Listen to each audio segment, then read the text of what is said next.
It is late in the 2nd century BC, 100 years before the crucifixion of Christ, a decade before the birth of Julius Caesar. Rome is facing a transition, one that will change its fundamental character forever. It comes at a time of conquest. Rome has come off 150 years of really successful foreign expansion. They've defeated Carthage, their great enemy across the Mediterranean Sea in Africa, and they've begun to expand to the north, and they've made big conquests that are hard to keep in Spain. But even as the Romans are carving out their place in the world through brutal conquest, the Republic faces a cataclysmic event that will eventually force the Romans to abandon the rule of the Senate for the absolute dictatorship of an emperor. It begins with the First Barbarian War. By 113 BC, Rome has become master of the entire Mediterranean basin, but with new lands come new enemies.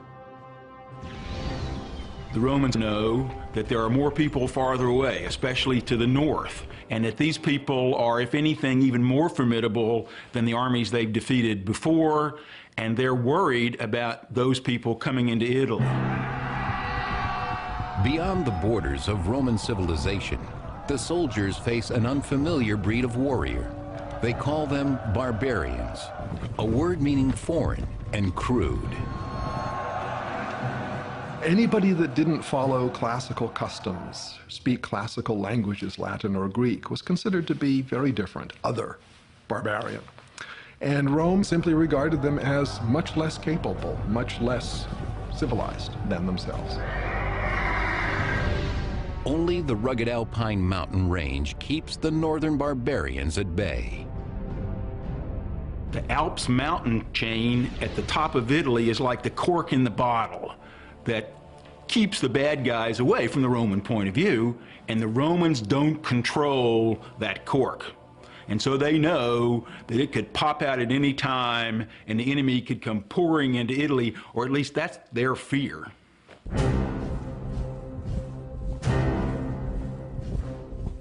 Against this growing barbarian menace stands the Roman army, a volunteer militia which prides itself on being well-ordered, well-trained, and well-armed.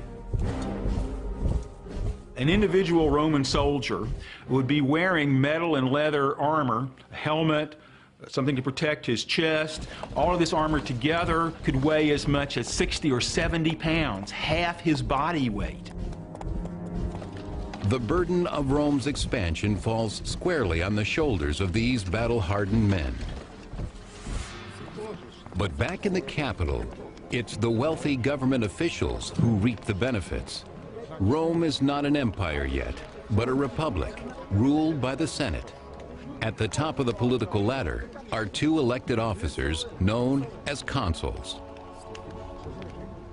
They were the highest civilian and military officials in Rome.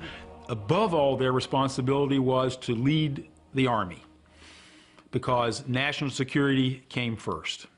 But they were also, because of their tremendous prominence, very important in setting the agenda for politics, for legislation, for reform. Though the Roman Republic embraces democratic ideals, all men are not created equal. Soldiers may win the battles for Rome, but they dare not hope to achieve the position of consul. The highest office is reserved for members of Rome's most important families, like Gnaeus, Papirius, Carbo. A very small number of families dominated the elections to become consul. This is part of the belief that Rome really needed the kind of honor that came from a long, distinguished family history. Now, as Rome expands, this honor is no longer based on merit, but on money.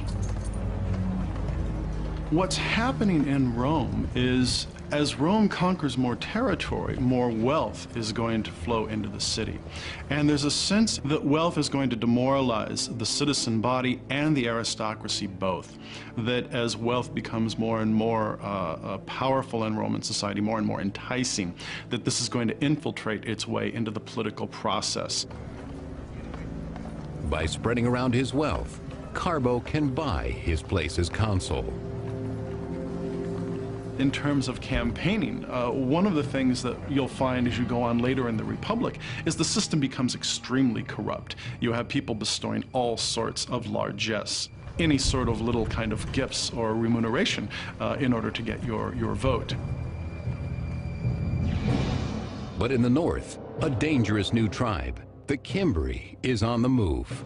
From their home in northern Europe, they journey south toward Roman territory. Completely uncivilized, the Cimbri radiate terror, according to the famous ancient biographer Plutarch.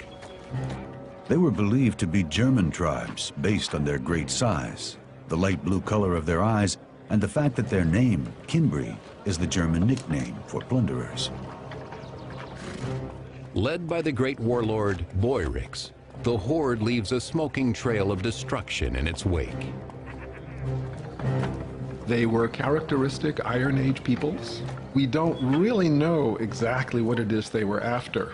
They may have been moving in order to attack and invade provinces that were becoming wealthy through trade with Rome. They may have simply been coming to seek their fortunes in what they perceived as a richer land near the Mediterranean. The Cimbri aren't the only ones lured by Rome's growing wealth. On the way south, two more barbarian tribes join them, the Teutones and Ambrones. The combined barbarian armies are heading straight for an alpine pass into Roman territory, guarded by the simple villagers of Noricum.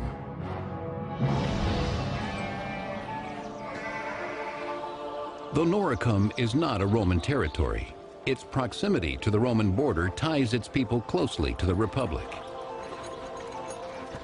Noricum is the area that we would say today is essentially Austria. The people who live there are the Norici, and therefore the territory is named after them.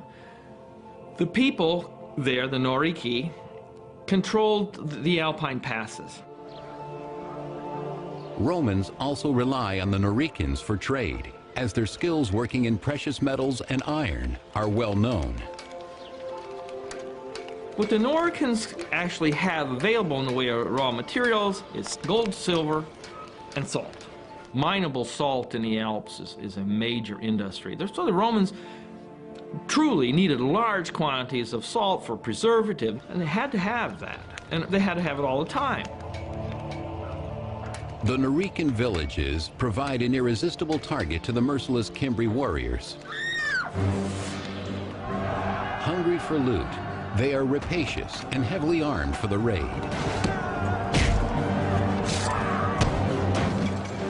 By the period we're talking about, the 2nd and 1st centuries BC, the Cimbri had very effective swords, spears, shields. Helmets are rarer, but they were fully equipped with very able kinds of weapons. But the barbarians are after more than the Noricans' wealth. The northern barbarians who were migrating, what they wanted above all was land. They weren't there to raid and leave, they wanted to live next to the Romans. The craftsmen of Noricum stand no chance against the warriors of the north.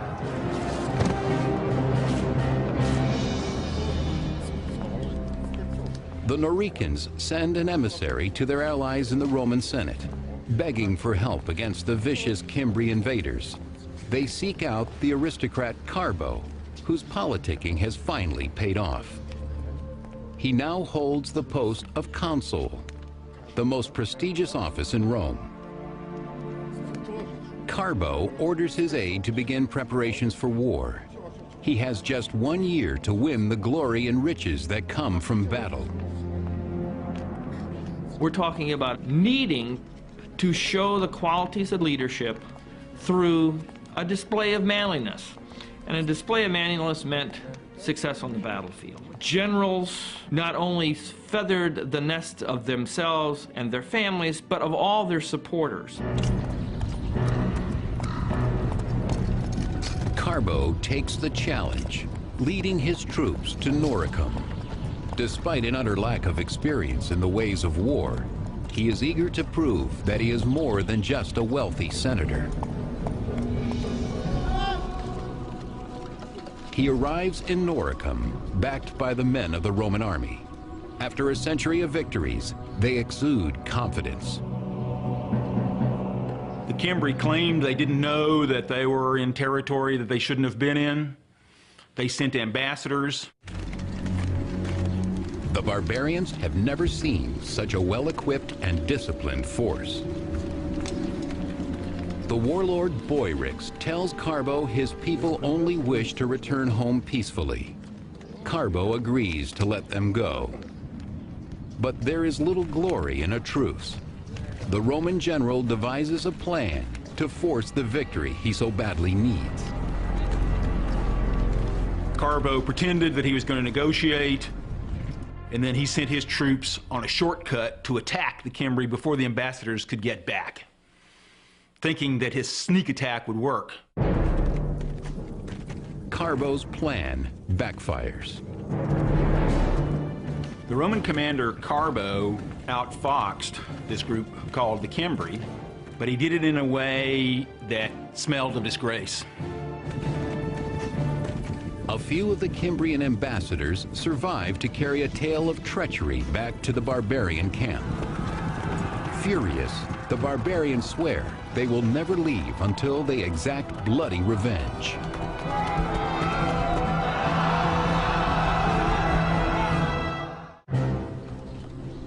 In 113 BC, the Roman general Carbo parleys for peace with violent barbarians, the Cimbri. Then he turns around and murders their ambassadors. His treachery enrages the barbarians, who value honor above all else.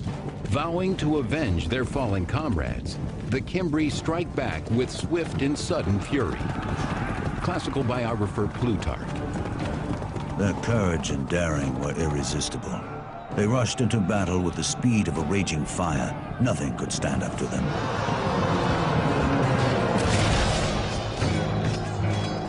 Led by two warlords, Boiryx of the Cimbri and Teutobod of the Teutones, the barbarians advance in inexhaustible waves. The archaeology tells us that they had very good weapons, not inferior to Romans. It tells us that they had real military organization with infantry troops, with officer corps.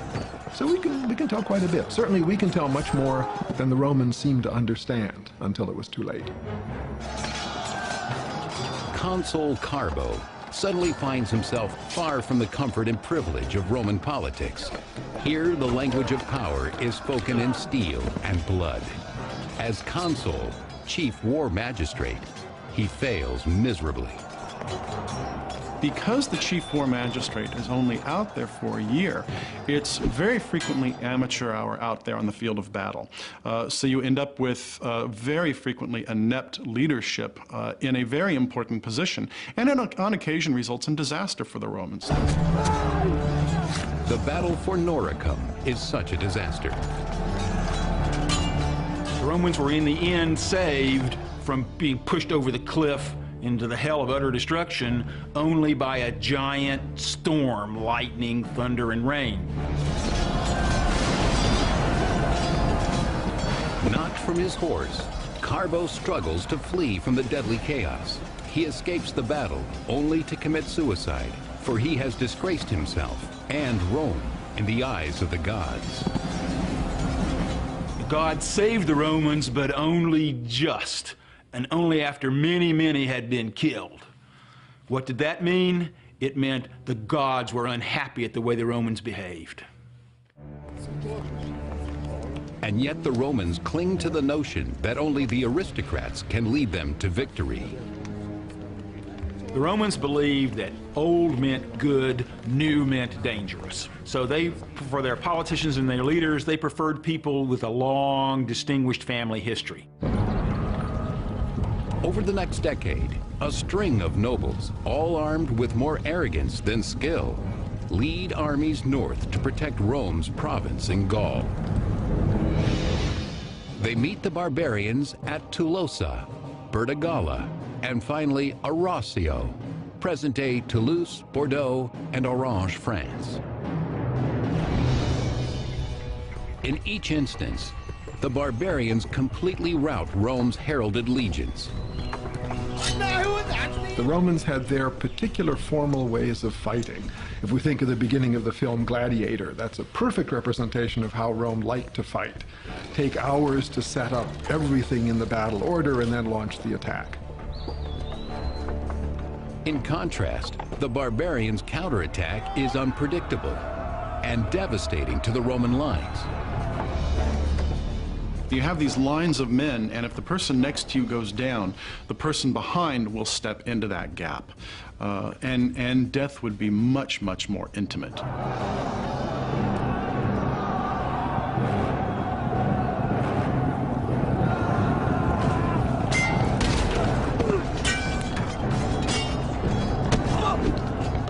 The death toll is staggering. At Arausio alone, 80,000 Romans are massacred in a single afternoon. When an army lost its cohesiveness, then the men were literally like fish in a barrel to be picked off at leisure by the other side. So when a side has been defeated, then the victors, they just slaughter them one by one, with no danger to the people doing the slaughtering. It's not a battle anymore, it's a mass execution.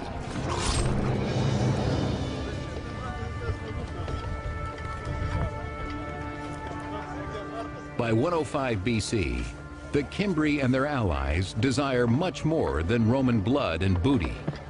Some members of the clan want to set down roots.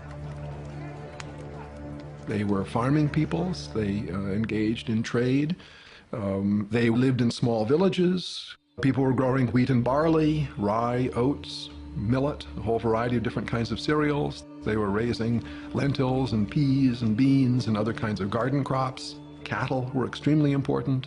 Pigs, sheep, and goat were all being raised. This new domesticity alarms the Romans. To their minds, the only thing more threatening than a barbarian warrior is a barbarian woman.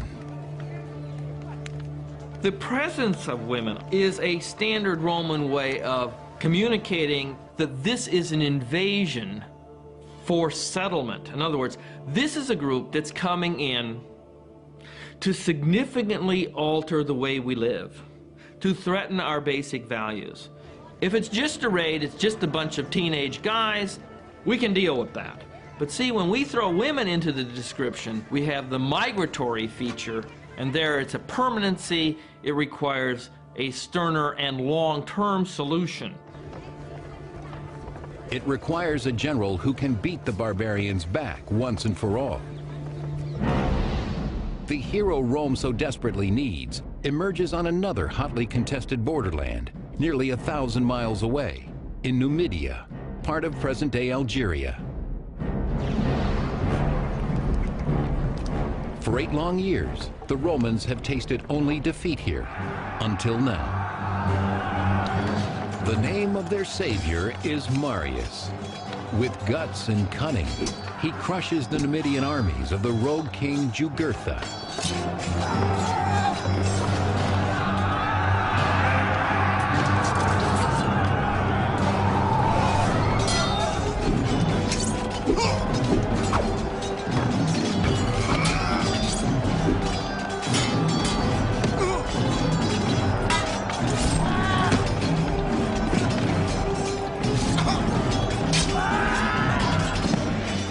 Rome needed great soldiers, and Marius was the greatest Rome had yet seen.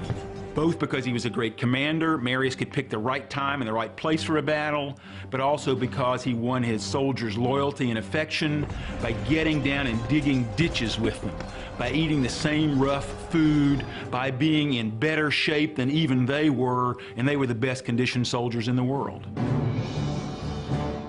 He comes by his common touch naturally, for Marius is no aristocrat. Still, he speaks of his humble background with pride.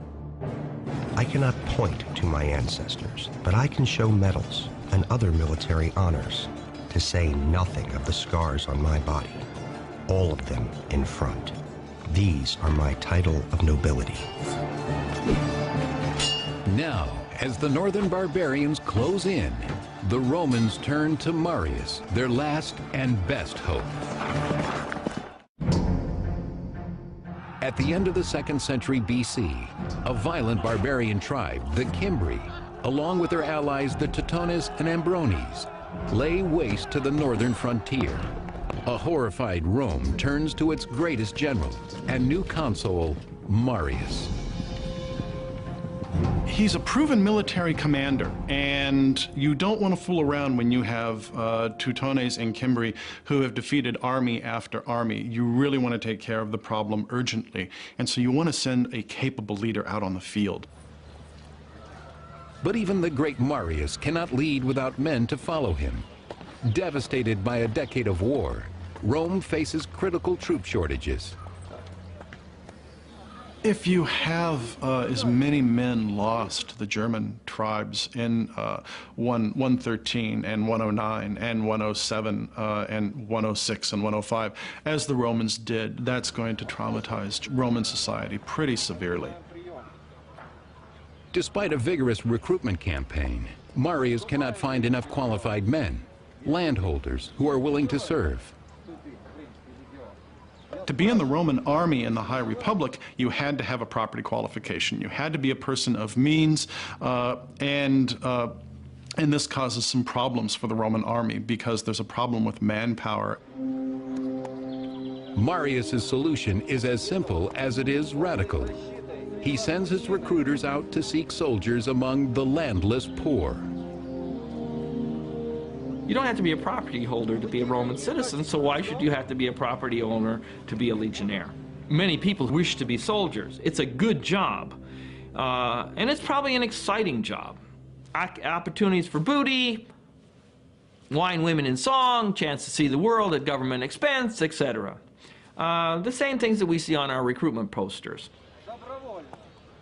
Marius said anybody can be in the army. This then gave the Romans a much greater pool of men on which to draw to strengthen their legions, because in Roman society there were many, many, many more poor than there were middle class. The old guard judges recruits by their income. Marius judges his by their fighting potential. Stand up against a legionary, and you can stand up to the barbarians. By extending the search for legionnaires down into the proletariat, what that rather quickly does is it makes the ordinary soldier even more dependent upon the success of the commander. The general is expected to provide for his men and to provide for them as soon as he can, and to be generous. Lured by the promise of wealth, a new breed of Roman soldier marches to war. Marius pledges to give them all the tools and skills they need. I will teach you to strike down an enemy. Fear nothing but disgrace, to sleep on bare ground and work hard on an empty stomach. In 104 BC, Marius and his army set off for Gaul to meet the Cimbri. In a stroke of good fortune for the Romans, the barbarians choose that very moment to leave Gaul and raid Hispania instead. It is a tactical mistake that buys Marius valuable time. Marius molds his new army from the ground up. He not only hardens them to the rigors of a soldier's life, he makes them love it. Marius made lots of innovations in the army. For example, he gave each legion an eagle, a silver eagle, as its standard. He trained his men to carry what they needed on campaign so they could move faster. But he weighed them down so much that they called themselves Marius's mules. Marius didn't need pack animals for his army to go on campaign. He already had his mules, and they only had 2 legs. But they were more effective. They were more flexible. And it's the flexibility of the legions that is enhanced by Marius's military reforms, including the standardization of equipment. Well-equipped and unified in spirit, Marius's mules are transformed, but untested. 2 years pass with no sign of the barbarians. Still, the fear they inspire remains. Panicked, the Romans ignore their own ancient traditions about term limits and re-elect Marius consul, the chief magistrate of war. I think part of the problem is to deal with the threat from the north, you have to give Marius this extraordinary command where in 104, 103, 102, 101, 100, he's consul. Boom, boom, boom, boom, boom. At last, in 102 BC, the Phantom Menace becomes real. The Cimbri, Teutones, and Ambrones sweep out of the north and west on a collision course with Rome. Marius builds a fortress near Arausio. He sends another army to guard Noricum. For above all else, the Alpine passes into Italy must be protected. Within weeks, half of the horde, the Teutones and Ambrones, swarm around Marius's fort, a terrifying sight according to Plutarch. Their numbers appeared to be infinite. They were hideous to look at. Their speech and their shouting were unlike anything that anyone had ever heard before. And yet Marius forces his men to look and learn.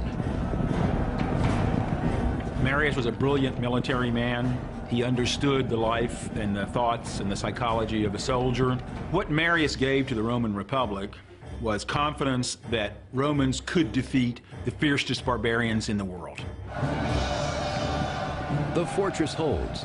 The Teutones and Ambrones cannot pass. 150,000 strong, they head south, seeking another Alpine pass. The Romans pursue them at a distance, in no hurry to engage till the right time and place. For Marius has already picked out the perfect battlefield, where he will at last unleash the power of his unconventional army. In 102 BC, hundreds of thousands of barbarians swarmed towards Italy. The great Roman general Marius pursues the Teutones and the Ambrones as they seek a pass over the Alps.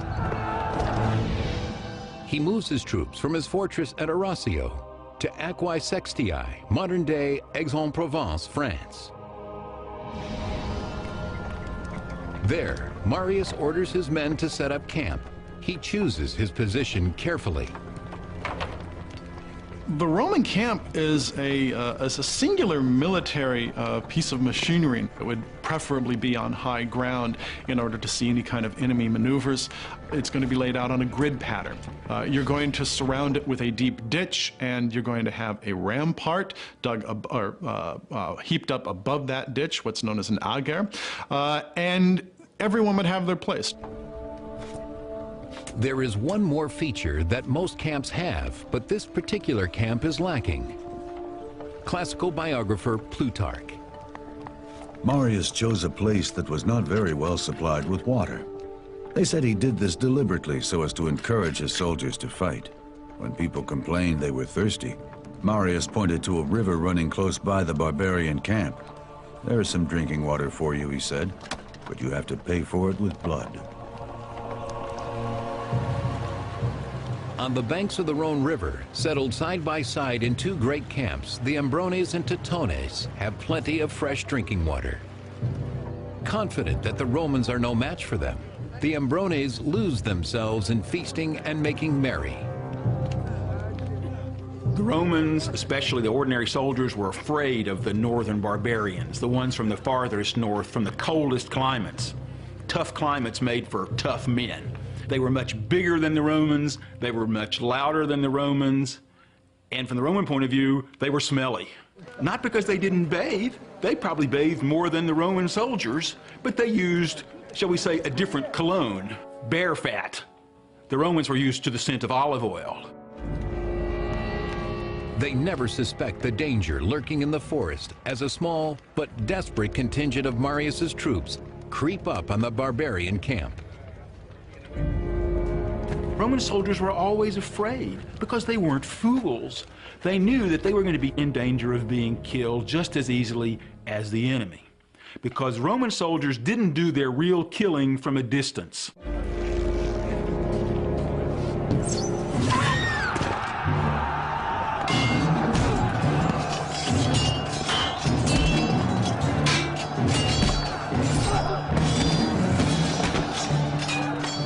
Marius's mules throw themselves into the skirmish, but the barbarians swiftly rally in overwhelming numbers. Just as defeat closes in on the Romans, Marius orders reinforcements into the fray. Re-energized, the Romans push the Ambrones back to their camp. There, the battle takes a strange turn, as Plutarch reports. The women came out armed with swords and axes and making the most horrible shrieking. They threw themselves into the thick of the fighting, and though their bodies were gashed and wounded, they endured it to the end with unbroken spirits. The barbarian women always came to the battlefield.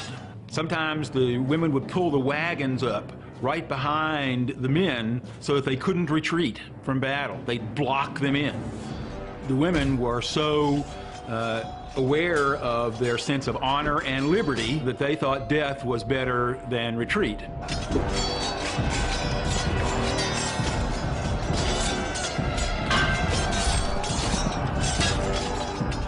The Romans thought that these women were unbelievably brave, unbelievably courageous. They thought these barbarians were the ultimate risk takers. By bringing their family to the battlefield, they're putting everything on that one roll of the dice. We win or we die, and that means all of us, men, women, children, babies.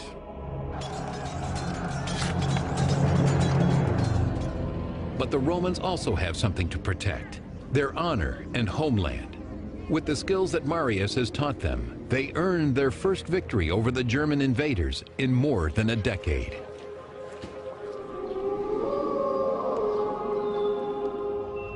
Back at camp, Marius prepares for the revenge attack that will certainly be launched by Teutobod, king of the Teutones.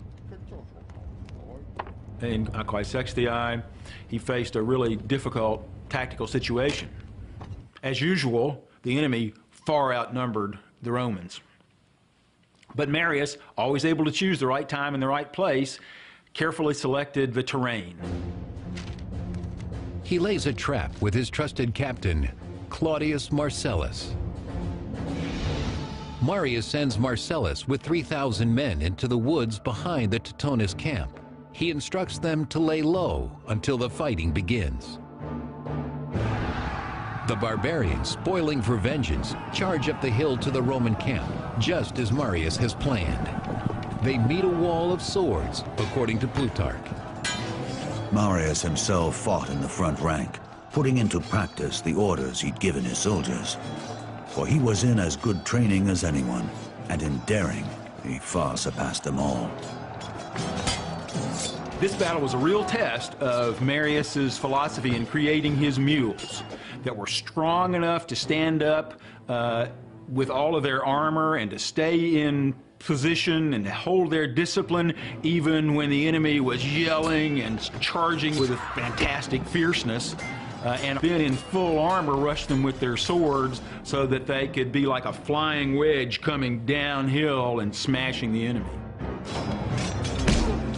As Marius and his men force the barbarians back, Marcellus and his cohorts burst from the woods. Together they snuff out any hope of retreat for King Teutobod and his warriors.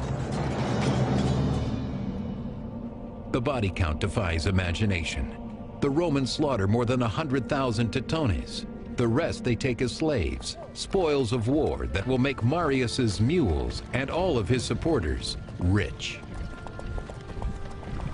His patronage is not just to the soldiers. He is very generous to all Romans of all ranks. Marius, by monopolizing power at the very top, in reality becomes the patron of even members of the senatorial class. Swept up by the barbarian fever, the Romans once again elect Marius to Rome's most important office. He will serve as consul for an unprecedented 5th term. There was such an immense fear that the barbarians would come pouring in through the gateway of the Alps, which the Romans didn't control, and lay waste to Italy and sack Rome. Politics has to take the hindmost. For Rome is not out of danger. Marius has only crushed half of the barbarian horde. The Cimbri, the most fearsome barbarians of all, are still on the loose. While Marius is in Rome, the Cimbri break through the Roman fortifications at Noricum. The enemy has at last breached Italy's borders and is ravaging the Po Plain. Clearly, only one man has the courage and cunning to meet this new crisis: Consul Marius. In 102 BC, Marius's mules massacre the violent barbarian tribe, the Teutones, in southern Gaul, destroying half of the barbarian force. But the terrifying Cimbri tribe slips through the Austrian Alps. From Rome, Marius rushes north to the Po Plain, vowing to eliminate the barbarians once and for all. When Marius arrives in the Roman camp, the Cimbri send him an envoy. They come not to attack, but to make demands. The Cimbri come to him and say, "We want land. That's what we want. We don't want to fight. We want land just like the land you gave our neighboring tribe there across the mountains in France." The Cimbri apparently haven't heard about the disaster that has befallen their Teutonic comrades. So Marius, with a crooked smile on his face, a smirk maybe, says to them, "Oh, you don't have to worry. Your brothers, they already have their land. We'd be happy to give the same land to you," meaning your graves in the earth. In disbelief, the Cimbri demand proof, according to Plutarch. Marius mocked, "But your friend is right here. Please don't go without saying hello to him." And he ordered Tudobad, king of the Teutones, to be brought forward in chains. Marius will cut no deal with the Cimbri. Their envoy leaves, swearing to take revenge for their fallen allies. Despite Marius's recent victory over the barbarians, the Romans are still vastly outnumbered by the fierce northern warriors. With battle looming, the great general calls for an animal sacrifice. The Romans would always have a sacrifice before going into battle to see if the gods would send them the message, "There's nothing wrong with your plan."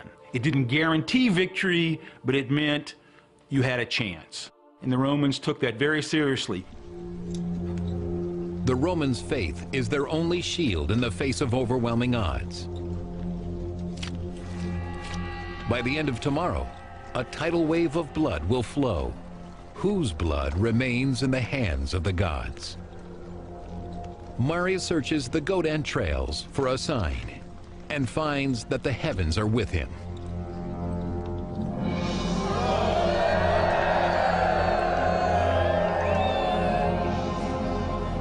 In 101 BC, all Rome holds its breath as two mortal enemies meet outside the hamlet of Vercelli, Italy. 15,000 strong, the Cimbri cavalry rides onto the field of battle. Right behind them come the fearsome infantry, like a cloud of locusts on the move.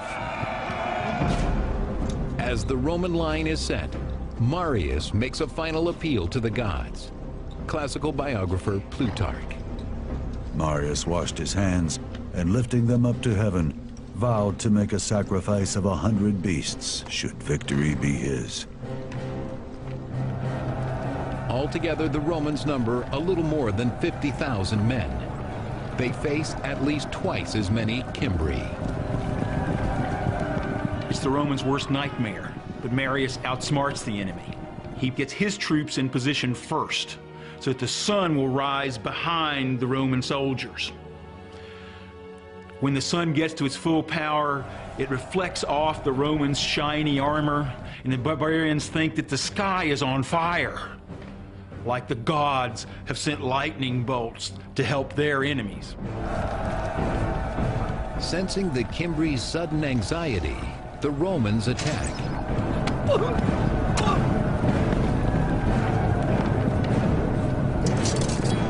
The Romans do have slingers, they do have archers, but the foot infantry is the mainstay of the battle. You're going to get blood on you, you're going to hear the groans of the person you're killing, the person who's getting killed next to you. You can't tell what's going on behind you or to the side of you because you're wearing a helmet. You can hardly hear and you can only see straight ahead.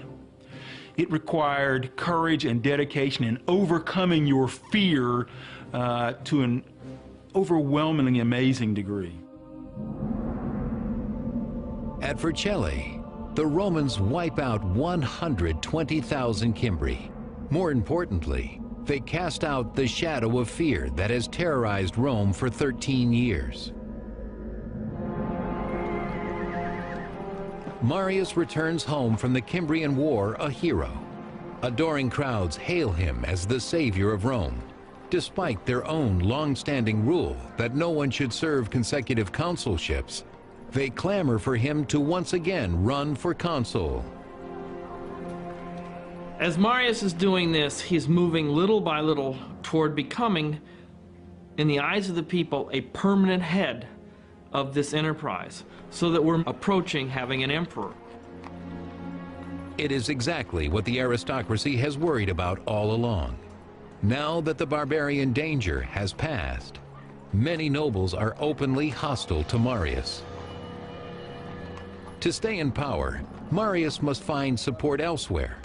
He seeks out corrupt politicians whose tools include bribery and murder. As a politician, Marius was not good at choosing who should be his allies. The battlefield of politics was one in which Marius was not decisive and wasn't insightful the way he was on the battlefield of javelins and swords.